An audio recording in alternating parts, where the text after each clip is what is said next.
Kama wanaweza iba pesa ya UN. Do you know what it means to steal from the UN? United Nations. Wacha Kenya. United Nations. Kama wanaweza iba pesa UN. Sasa. Alright, I'm here in Machakos County. This is Mavoko.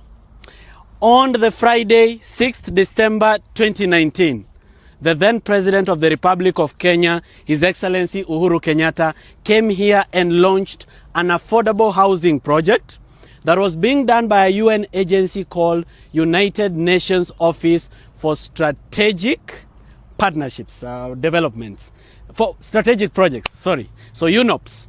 Now this agreement was signed at the 73rd United Nations General Assembly in New York. So President Uhuru Kenyatta signed it. It was supposed to be for 13 billion US dollars for different projects. That's about 1.7 trillion shillings.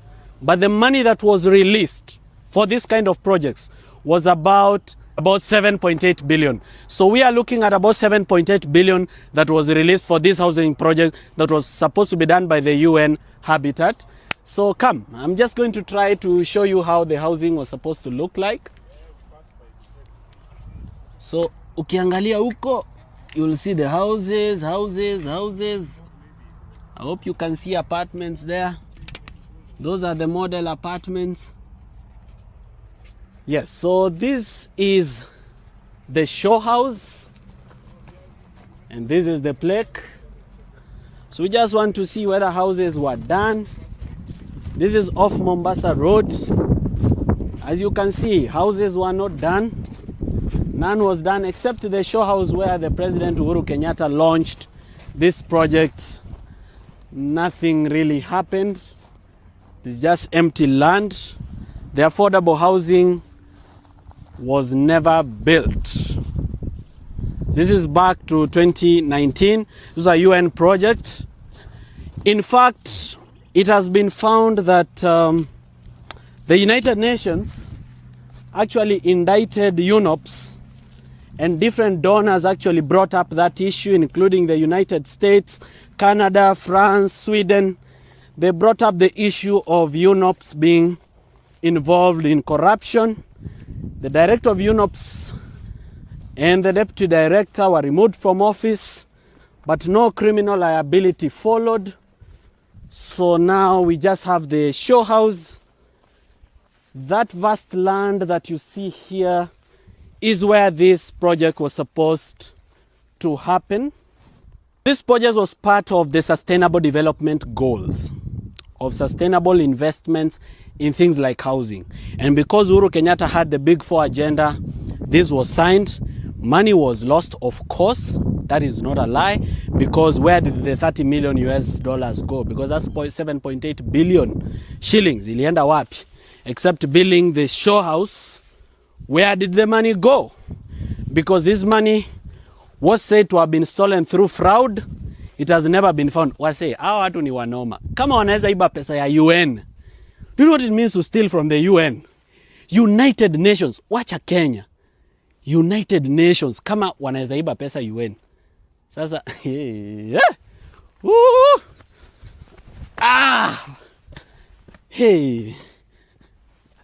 This is a criminal enterprise. I tell you, this is a total criminal enterprise. And it is not just based locally. It is local and international.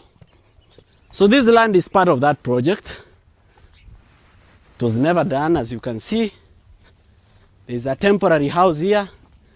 This was the name of the project. Unaona hata kasaine japa kameandikwa Habitat Heights.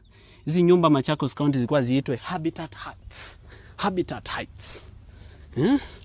Heights kwenda juu.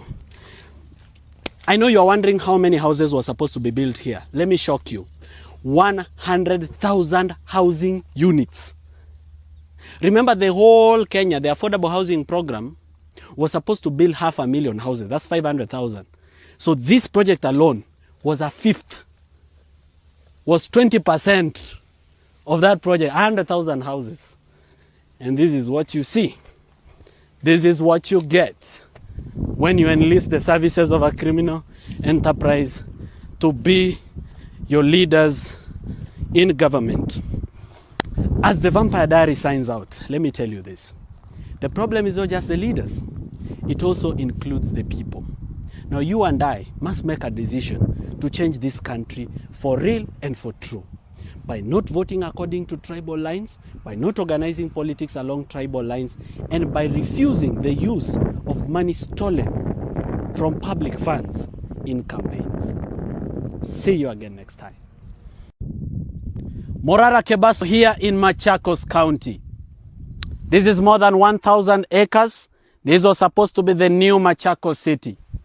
Now, on the 14th of December, 2020, the county government of Machakos paid 26,727,576.00 shillings.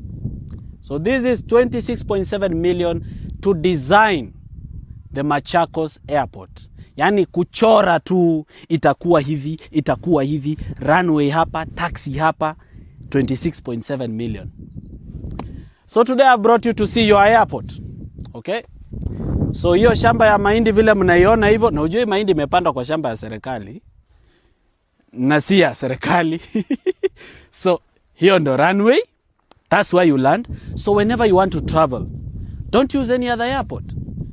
Don't go to JKIA, don't go to Moi International Airport. Just land right here in Machakos Airport, because Machakos County government was later told that the function of building airports is a national government function and not a county function, and they have to consult with the national government. So your 26.7 million yenu musahau kabisa. Forget it. Forget about it. All right? Don't think about it. Don't dream about it. Don't look for it. You're not gonna find it. 26.7 million, that's forgotten. All right? It's not gonna change your life anymore. Just forget it. Ladies and gentlemen, I continue to urge you to change your mind about funding the activities of the Vampire Diaries and Inject Party, because we have not gotten any money from the government through any corrupt means. Neither do we have rich sponsors who can sponsor this work. Therefore, we continue to request you to change your mind about supporting the work that we do with 10 shillings, 20 shillings, so that we can be able to continue doing what we do. Santeni sana. Have a happy 2025 or a sad one, depending on what you've learned from what I've shown you right here in Machakos County.